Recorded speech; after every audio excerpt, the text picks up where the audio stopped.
Saludos cordiales, estimados estudiantes. Les saluda nuevamente su profesor Julio Fidel Macías. En esta oportunidad vamos a abordar el tema de los principios probatorios. Quiero aprovechar estos minutos preliminares para agradecerles su participación en las distintas actividades que hemos ideado para el desarrollo de este curso. Recordemos que este curso estaba ideado para una modalidad presencial, pero en virtud de los acontecimientos mundiales hemos tenido que adaptarnos a esta modalidad virtual para efecto de lograr el desarrollo y culminación de este curso. Quiero mencionar que he visto participaciones importantes, participaciones interesantes en las distintas actividades, y eso nos llena de mucha satisfacción, y queremos exhortarlos a que se mantengan de esa misma manera, con ese entusiasmo y con esa dedicación que han mostrado hasta este momento.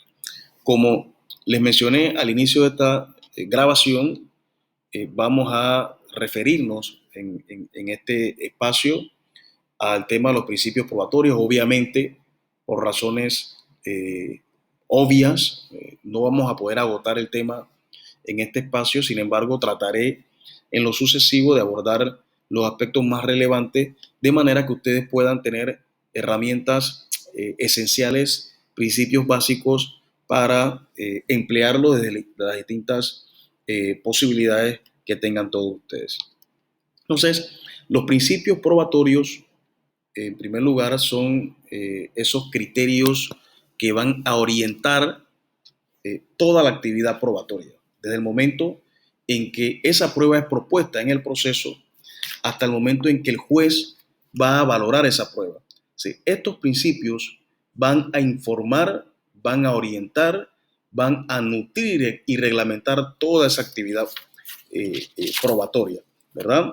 Entonces, es importante señalar que efectivamente esta actividad cobra una vital importancia en función de que es la actividad probatoria la que va a posibilitar la administración de justicia, ¿verdad? Recordemos que en un proceso, en el contexto de un proceso judicial, existen dos versiones. Está la versión del demandante, ¿verdad? Y está la versión del demandado. Son dos versiones que, como regla natural, se van a oponer, ¿verdad? El demandante va a afirmar unos hechos que van a ser aceptados o negados por el demandado.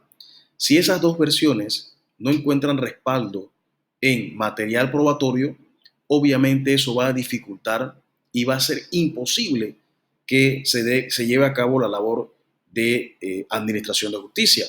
Recordemos también que el juez está obligado a tomar una decisión sobre la base de la justicia, sobre la base del derecho.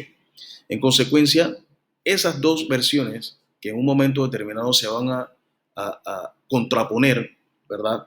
Deben ser respaldadas con elementos de pruebas a efecto de que el juez pueda tomar una decisión respaldada en esos elementos de prueba y no, por ejemplo, en decisiones a criterio personal o decisiones que se amparan en consideraciones que no son jurídicas. Por eso se dice entonces que la prueba es la que va a posibilitar el desarrollo de la actividad de administración de justicia, en función de que la decisión que tome el juez va a estar amparada en esos elementos que acreditaron la versión de uno u otra parte, ¿verdad?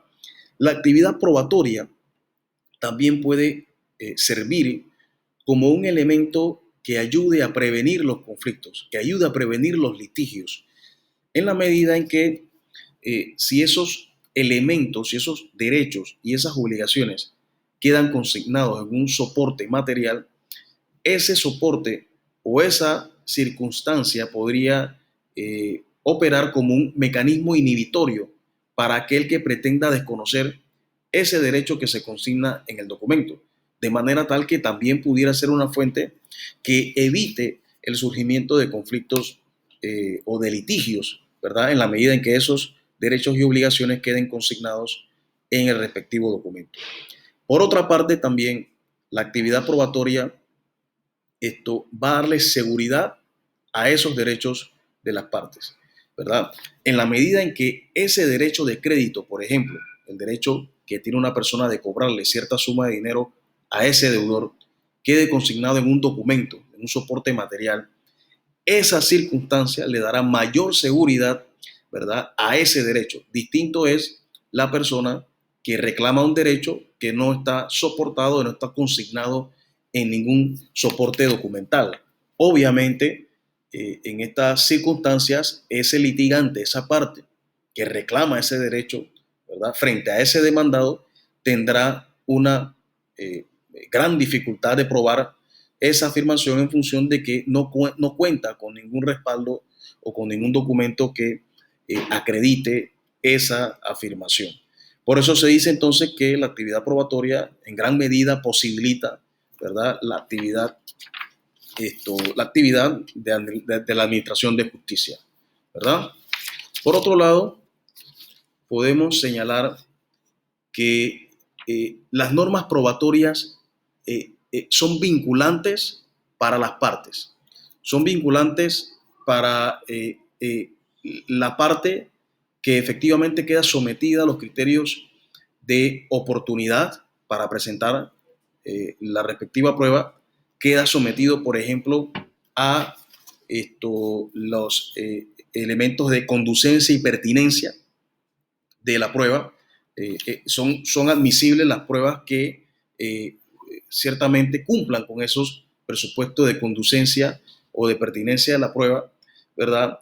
Y el juez también queda sometido a esas normas procesales en la medida en que debe ejercitar la labor de admisión de la prueba de conformidad precisamente a esos mismos parámetros de admisibilidad, conducencia y pertinencia, utilidad de la prueba, por ejemplo, pero también en el momento en que realice la actividad de valoración de la prueba, queda sometido a la sana crítica.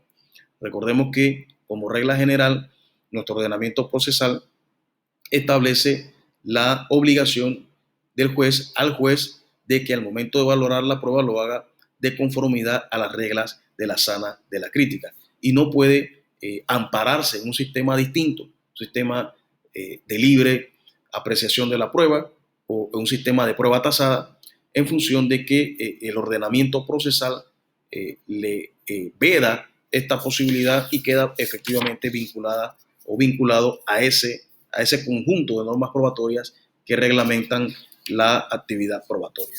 Bien. También se señala o se establece que esas normas de derecho probatorio son imperativas. Imperativa quiere decir que son normas de obligatorio cumplimiento y las partes no pueden desconocer, no pueden suscribir acuerdos que contradigan o que lleven a suprimir esas cargas procesales, esas obligaciones procesales, esas formalidades procesales, ¿verdad? Salvo que exista una norma que expresamente lo autorice.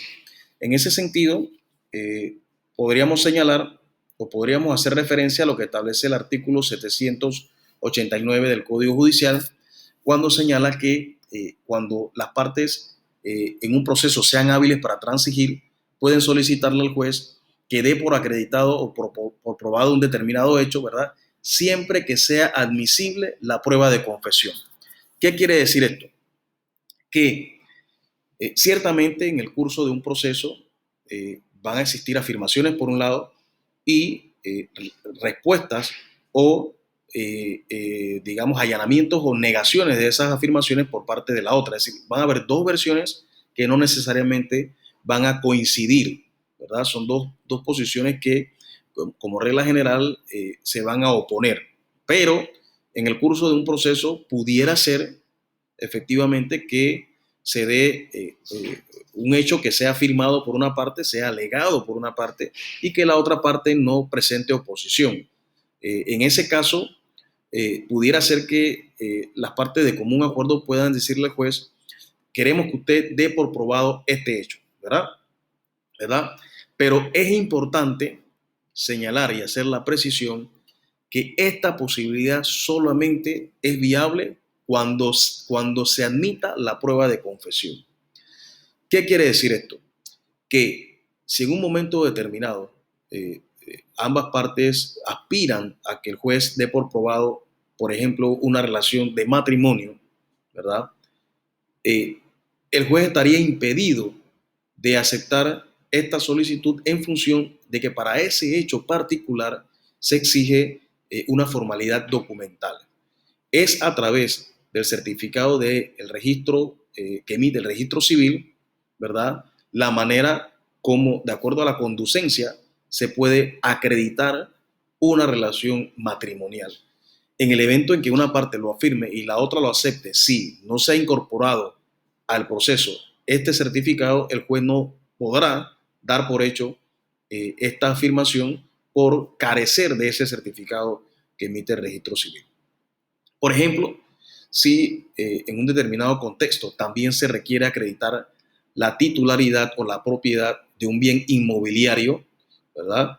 Aunque ese hecho sea firmado por una parte y aceptado por la otra, el juez no podría darlo por probado si no se aporta al proceso el respectivo certificado de registro público a través del cual se acredita la propiedad de ese bien inmueble. En igual condición estaría, por ejemplo, también cuando se pretenda acreditar la existencia de una persona, ¿verdad? Aunque el hecho sea firmado por una parte y aceptado por la otra, si no se aporta el certificado de registro civil con el cual se acredita el nacimiento de esa persona, ¿verdad? El juez no podrá dar por acreditado ese hecho, a pesar que el hecho sea firmado por una parte y aceptado por la otra. El artículo 781 del Código Judicial ciertamente establece la obligación del juez de valorar esa prueba de conformidad con la sana crítica, sin que eso excluya la solemnidad documental que se exige para la acreditación de ciertos actos. Esto reafirma lo que acabamos de mencionar, que aunque en un momento determinado las partes puedan aceptar la ocurrencia de determinados hechos, existen ciertos y determinados hechos a los cuales la ley le exige una solemnidad documental para que sean acreditados, ¿verdad? Entonces, es importante tener esa precisión de esta permisión de la ley. Bien, el artículo 802 del Código Judicial establece que ni la prueba en general ni los medios de prueba establecidos por ley son renunciables por anticipado. ¿Qué quiere decir? Como estas reglas hemos mencionado son de carácter imperativos, son de obligatorio cumplimiento, ¿verdad? Y las partes quedan vinculadas a esas normas de carácter probatoria, no puede una parte, por consiguiente, renunciar a su derecho de aportar pruebas, ¿verdad? Ni tampoco puede decir esa parte o puede obligarse a no ejercer o a no ampararse en los distintos elementos de prueba que establece nuestra legislación. No podría la parte decir yo no voy a utilizar la prueba documental en el evento en que surja un conflicto entre nosotros, o no voy a usar la prueba testimonial, o no voy a ampararme en determinado peritaje. Si esa situación se llega a materializar en ese convenio, estaríamos en presencia de una cláusula o de una obligación totalmente nula, en función de que contraviene lo establecido en el artículo 802 del Código Judicial.